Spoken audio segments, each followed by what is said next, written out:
See, you guys are in your, at the threshold of the dreams that you want to achieve. Please sit down, it's going to be slightly longer. And you guys are going to actually determine how the environment around you is going to progress along with you. You must know that at no point in your life is something impossible. At no point. You could be in a place, you could be born and brought up in a place like Bihar, like I have done, and be a big enough star to come and talk to people in Coimbatore as a star.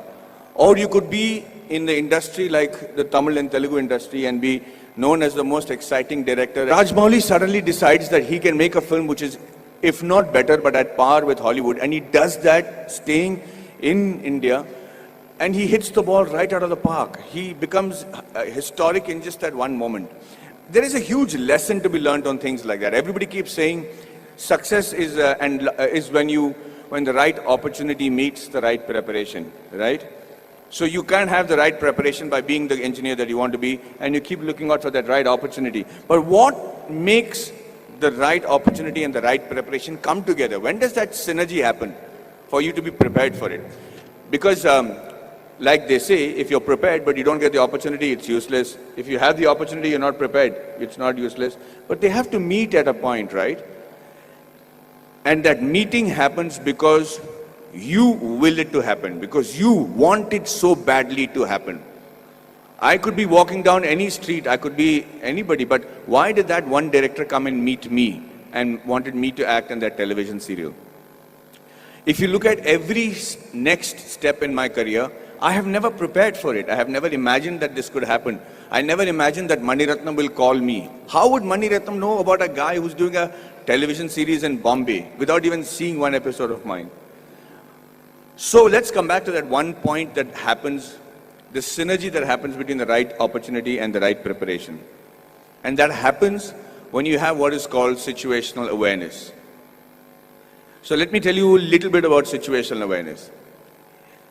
Situational awareness is when, as in the army, they say you're completely aware of what is happening around you at all times.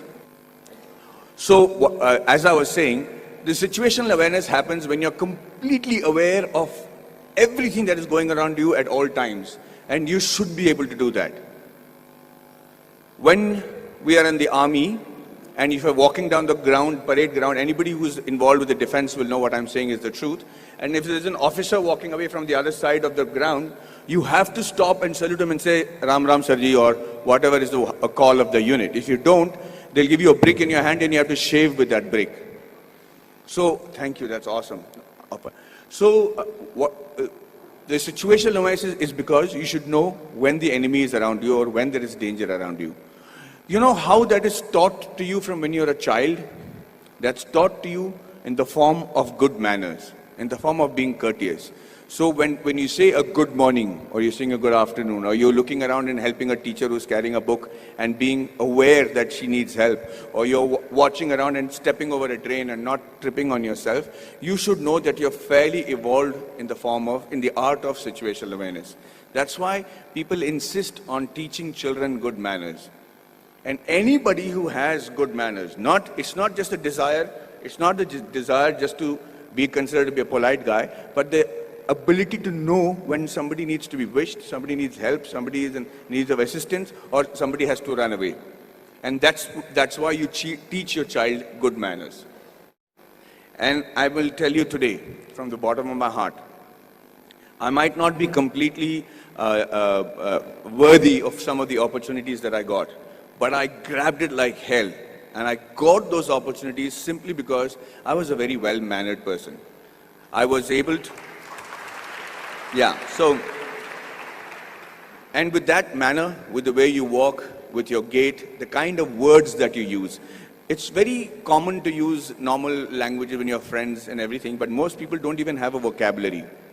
The reason I started those classes in Kolhapur was so that I had my friends who came to me and said, Maddie, we are very good engineers, buddy. We're really good at what we're doing. But the problem is I can't speak in English, I can't speak in Marathi. So when they come from Tatas and Kirloskars for campus selections, I'm not able to communicate to them.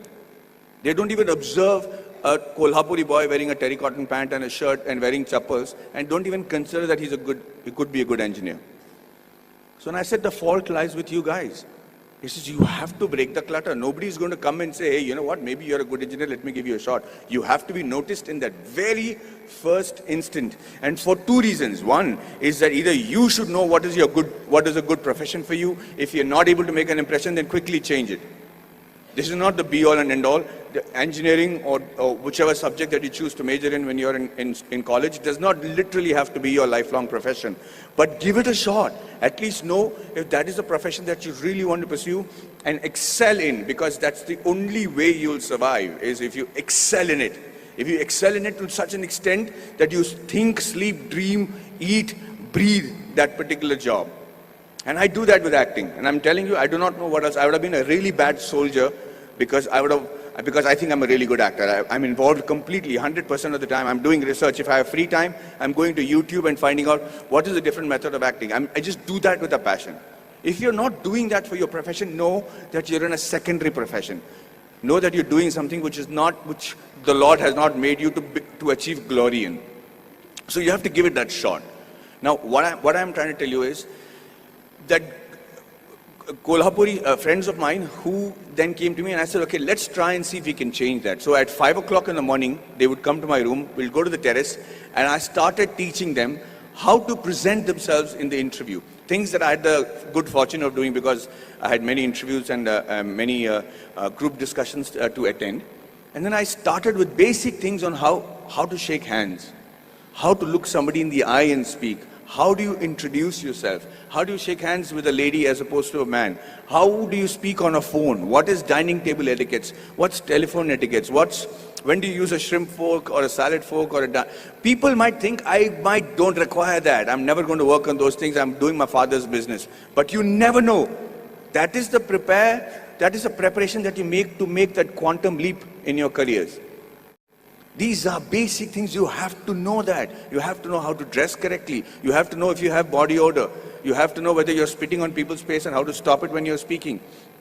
If you don't do these things, ladies and gentlemen, you will be in an average life, doing an average job and living an average life. Having said that, I'm not saying that is wrong. That could be your calling. My father is very happy living that sort of a life because they don't live in extremes.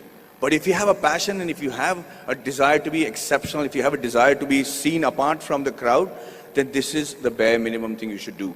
So when these guys went for the interview the next time in Kolhapur, I made it a point to call the Tatas and say, hey, you know what is wrong? Because I am from Jamshedpur, from the Tata Steel town. I knew the officers, I knew the senior gentlemen. I said, sir, these friends of mine are extraordinary engineers. The mere reason why you're not taking them is because they don't know how to present themselves in English.